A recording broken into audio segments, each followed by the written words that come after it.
Ang undas ay napakahalaga sa ating mga Pilipino at makabuluhan para sa ating lahat.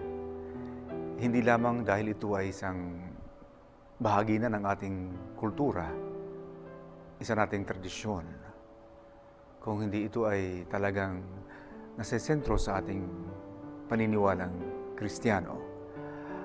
Ang undas ay binubuo ng 2 araw na kung tawagin natin ay All Saints Day sa November 1 at All Souls Day sa November 2. Todos los Santos at Todos los Difuntos. Ito ay makabuluhan, lalong-lalo na para sa ating mga Kristiyano dahil po ito ay nasa sentro ng ating pananampalataya. Partikular, yung ating paniniwala sa buhay na walang hanggan at sa mga turo tungkol sa pagkabuhay na magmuli o di kaya resurrection na nakabase naman sa atin din paniniwala sa turo tungkol sa yung buhay natin dito sa mundo ay hindi nagtatapos kung tayo ay namamatay. Instead ay tuloy-tuloy po yan, pabalik sa ating tagapaglikha, ang ating Ama, ang Diyos. So, naniniwala po tayo na mayroong 3 simbahan. Yung pong simbahan na kung tawagin ay Church Triumphant, yun po yung nasa langit. Ito po yung ating mga mahal sa buhay or yung mga kaluluwa na nandoon na sa langit. Kasama na nila ang Diyos, enjoying the bliss of heaven. Ito po yung triumphant, masayang-masaya, buhay sa langit. Yung isa namang simbahan ay ang tinatawag nating Church Militant. Ito po yung simbahan na nandito pa sa lupa, tayong lahat dito, na nakikibaka pa sa araw-araw na mga challenges sa ating buhay. Yung pangatlong church po ay yung tinatawag na Church Suffering, yung po sa Purgatory. Ito po yung mga kaluluwa na nangangailangan ng tulong, lalong-lalo na po yung tulong ng dasal, like yung pag-offer ng banal na misa. So, there's a communion of these churches na kung tawagin natin sa ating katisismo, Communion of the Saints. Yan po yan.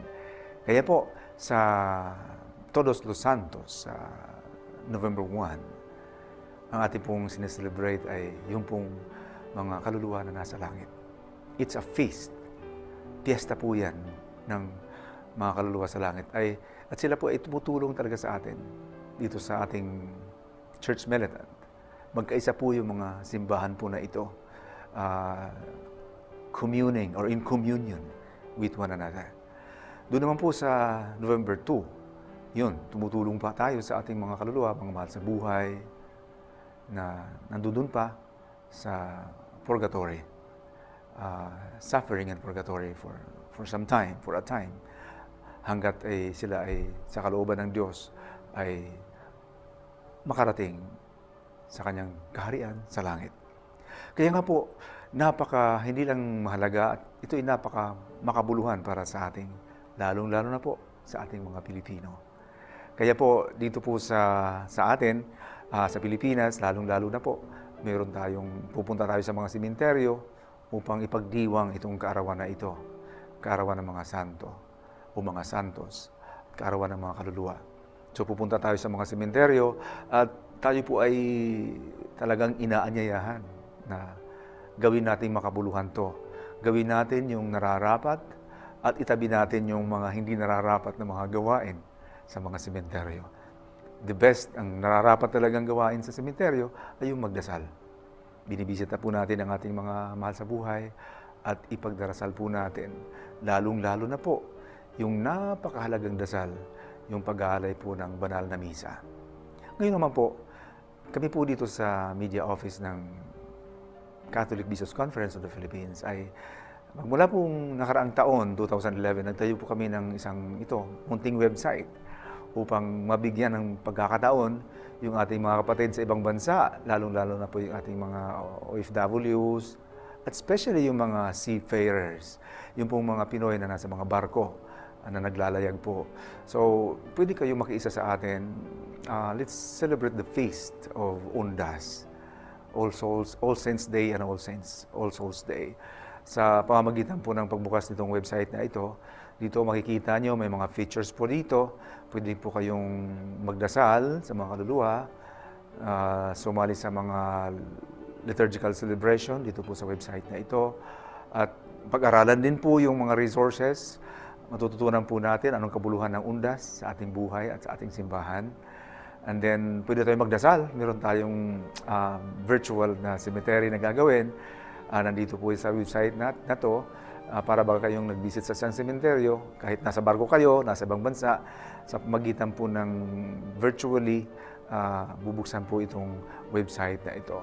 And then meron din po, may pagkakataon din po tayong mag-request ng prayers. I-click nyo lang po yung prayer request at doon po isulat yung mga pangalan ng mga kaluluwa. Ayan. So ito po ay gagawin natin parang doon din sa sementeryo. So yung mga kaluluwa na yon ay isasali po natin doon sa aming mga masses dito sa media office.